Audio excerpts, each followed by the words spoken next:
اللهم صل وسلم وبارك على سيدنا ومولانا وحبيبنا محمد النبي الأمي وعلى آله وصحبه وعترته بعدد كل معلوم لك وبعدد خلقك ورضا نفسك وزنة عرشك ومداد كلماتك استغفر الله الذي لا اله الا هو الحي القيوم واتوب اليه يا حي يا قيوم۔ آج 14 اگست ہے، یوم آزادی پاکستان۔ ماشاءاللہ، اس مبارک موقع کی مناسبت سے پیر و مرشد حضرت سرکار ابو انیس محمد برکت علی قدس العزیز کی تعلیمات میں سے چند اقتباسات پڑھنے اور سننے کی سعادت حاصل کرتے ہیں۔ ان اقتباسات کی ترتیب و تنظیم سعیدہ ساجدہ طاہرہ مجلسہ صاحبزادی علی اختر سلم محلہ بنت ابو انیس محمد برکت علی قدس العزیز نے فرمایا۔ بسم اللہ الرحمن الرحیم۔ میرے آقا و ابتدا صلی اللہ علیہ وسلم، آج 14 اگست ہے۔ آج کے دن بٹھنڈا سے لے کر راجپورہ تک مسلمانوں کا قتل عام جاری تھا اور میں موجود تھا۔ میرے آقا و ابتدا صلی اللہ علیہ وسلم کیسے بتاؤں اور کیا بتاؤں کہ آج اس وقت کیا ہو رہا تھا۔ ویسے تو درندگی کے ایسے مناظر تاریخ نے اس سے پہلے کم ہی دیکھے ہوں گے۔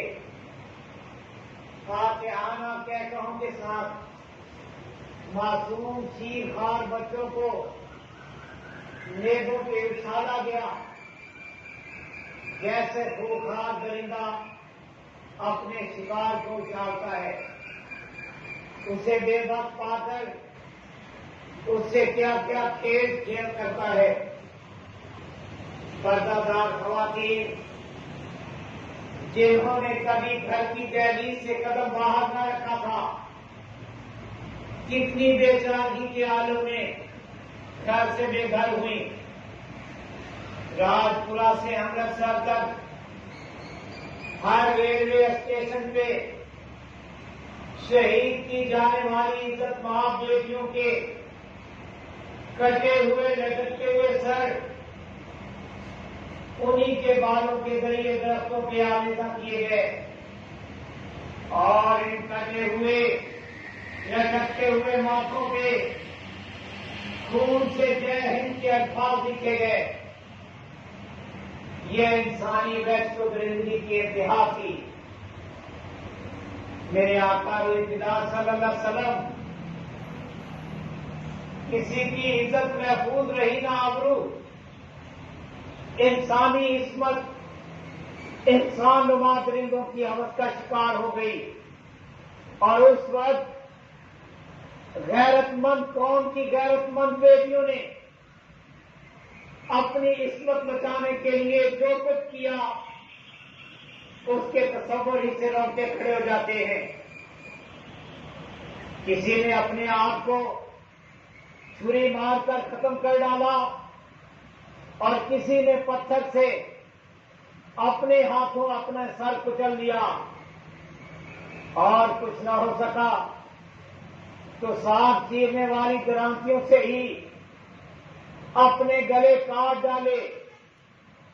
پناہ گاہ نہ ملی تو کنوؤں میں چھلانگیں لگاتی اور نہروں میں ڈوب گئی، چھتوں سے کود کر اپنی زندگی کا چراغ بجھا دیا، لیکن دامن عصمت کو داغدار نہ ہونے دیا۔ باپ کی عزت اور بھائی کی غیرت میں خود کو مجبور پایا تو اپنی ہی بیٹیوں اور بہنوں کو اپنے ہی ہاتھوں ختم کر ڈالا اور غیرت کی موت کو بے غیرتی کی زندگی پہ ترجیح دی۔ میرے آقا و ابتدا صلی اللہ علیہ وسلم اس وقت اس امت پہ کرامت کاری تھا. ہندوستان بھر میں مسلمانوں پر ان کے اپنے ہی وطن کی سرزمین تنگ ہو گئی تھی. جن گلی کوچوں میں وہ پلے اور بڑے تھے, قصب کرسی کے عالم میں آج دور سے نکلنے پہ مجبور تھے. لوٹے پوٹے کافروں کی صورت میں سفر کے دوران بھی موت ہر کہیں ان کا پیچھا کر رہی تھی.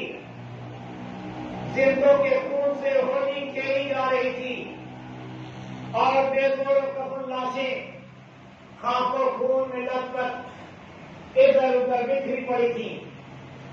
بے بسی اور بے کسی کے اس عالم میں کوئی کسی کا پرسان حال نہ تھا. میرے آقا اطلاع صلی اللہ علیہ وسلم چاروں طرف آگ بھڑکی ہوئی تھی جس میں زندہ جانے صرف مسلمان ہونے کی وجہ سے جلائی جا رہی تھی. آگ لگانے اور بھڑکانے والے ہزاروں تھے, بجھانے والا کوئی نہ تھا. میرے آقا اطلاع صلی اللہ علیہ وسلم میں یہ منظر دیکھ رہا تھا اور میری آنکھیں ان مظلوموں کی حال دار پہ آنسو بہا رہی تھی. اس دن کے ہندو فرسا منظر کو دیکھ کر زندگی نے دنیا کو اپنے لیے حرام قرار دیا. میرے آقا اطلاع صلی اللہ علیہ وسلم اس سے زیادہ نکلے کی اس بندہ میں شرط نہیں. یا کے لوگ میرے آقا اطلاع صلی اللہ علیہ وسلم آپ کے پروانوں نے اس بے کسی کی حالت میں بھی غیرت کے کیا کیا نمونے پیش کیے. ہجرت کے دوران سکھواں جگراؤں ضلع لدھیانہ میں مہاجرین کا کیمپ تھا. ایک دن چند لوگ سپاہی کرنے لیے کیمپ میں آ پھنکے. ایک پورے مسلمان کی نوجوان لڑکی کو بازو سے پکڑ لیا اور اپنے ساتھ چلنے پہ مجبور کرنے لگے. ابھی وہ 2 ہی قدم چلے ہوں گے کہ ایک نوجوان جو پولیس کی 3 فیتے والی قمیض پہنے بیٹھا کھانا پکا رہا تھا, لپک کر اٹھا, ادھر ادھر دیکھا, کوئی ہتھیار نظر نہ آیا تو چولہے سے جلتی ہوئی ایک کھلپاڑی کھینچ لی اور ایک جوش سے ان کے سر پہ جا بنتا کہ ان کے اوسان جاتے رہے اور وہ ہکا مکا اسے کرتے رہ گئے. اس نے آگے بڑھ کر ایسے زور سے وہ کھلپاڑ ایک ڈوبرے کے سر پہ ماری کہ اس کا سر کھپڑی کی طرح پھانک پھانک ہو گیا اور وہ زمین پر گرنے سے پہلے ہی جہنم میں جا پہنچا. اگرچہ اس سپاہی کے ایک ساتھی کی گولی سے وہ غیرت مند نوجوان شہید ہو گیا, لیکن ایسی دھاک بیٹھ گئی کہ پھر کسی ڈوبرے کو کیمپ میں داخل ہونے کی ضرورت نہ ہو سکی, جبکہ کیمپ کئی ماہ تک وہاں رہا. ایک شہادت کی برکت و عظمت پورے کیمپ کی عصمت کی پاسبان بن گئی. آقا اطلاع صلی اللہ علیہ وسلم میں اپنے ہم وطن ان بچوں کے جذبہ ایمانی کو سلام کرتا ہوں جنہوں نے رائے حق میں اپنی جانوں کا نذرانہ پیش کر کے ملت کو ہمیشہ کے لیے سر بلند کر دیا. ان عفت مآب خواتین اسلام کو سلام کرتا ہوں جنہوں نے اپنی جانوں پہ کھیل کر ملت کی آبرو کو بے آبرو نہ ہونے دیا. ان باہمت نوجوانوں اور جواں ہمت پوروں کو سلام کرتا ہوں جنہوں نے اپنا سب کچھ قربان کر کے ملی غیرت و حمیت و حریت کے جذبے کو ہمیشہ کے لیے مٹنے سے بچا لیا. میرے آقا اطلاع صلی اللہ علیہ وسلم کسی پہ اپنی پیاری چیز کو قربان کرنا وفا کی حد اور اپنی جان تک قربان کر دینا فدا کی حد ہے. آپ کی امت کے ان سب باوفا شہیدوں کو ہم خاک نشینوں کا انتہائی محبت و عقیدت بڑا سلام قبول ہو۔ میرے آقا علیہ صلی اللہ علیہ وسلم یہ قربانی اسلام کے لیے دی گئی، قبول فرما کر اس کا اور مالا فرمائیں، آمین۔ بے شک جانے قربان کرنے والے اور اسلام کی خاطر اپنے گھر بار چھوڑنے والے یہ اہل اسلام اگر توحید سے منہ موڑ لیتے اور بتوں سے رشتہ جوڑ لیتے اور لا الہ الا اللہ محمد رسول اللہ صلی اللہ علیہ وسلم کی بجائے ان کی زبانوں پہ ہری اوم کے کلمات جاری ہو جاتے تو اپنے ہی وطن کی سرزمین ان پہ یوں تنگ کی جاتی۔ مبارک ہو ان سب کو جو شوروں سے ٹکرا گئے مگر ایمان کی دولت کو ہاتھ سے نہ جانے دیا، جنہوں نے مظلومیت کی موت قبول کر لی لیکن کفر کے ہاتھ میں ہاتھ نہ دیا۔ حق کی خاطر بے گھر ہونے والوں اور رائے حق میں اپنی جانوں کا نذرانہ پیش کرنے والوں کو قرآن کریم کا معجزہ یافتہ مبارک ہو۔ تو جن لوگوں نے ہجرت کی اور اپنے گھروں سے نکالے گئے اور میری راہ میں ستائے گئے اور لڑے اور قتل کیے گئے، میں ضرور ان سے ان کے گناہوں کو دور کروں گا اور انہیں ایسے باغوں میں داخل کروں گا جن کے درختوں کے نیچے سے نہریں جاری ہیں۔ یہ جزا ہے اللہ کی طرف سے اور اللہ ہی کے پاس اچھا اجر ہے۔ آل عمران 195۔ میرے آقا روح خدا صلی اللہ علیہ وسلم یہ کبھی ہو سکتا ہے کہ یہ خون رنگ نہ لائے؟ ضرور لائے گا، لا کر رہے گا، کبھی لائے گا نہیں جائے گا۔ ہجرت کے بعد نصرت اور شکست کے بعد فتح مومن کے ایمان کا وہ جز ہے جسے کوئی نہیں جھٹلا سکتا۔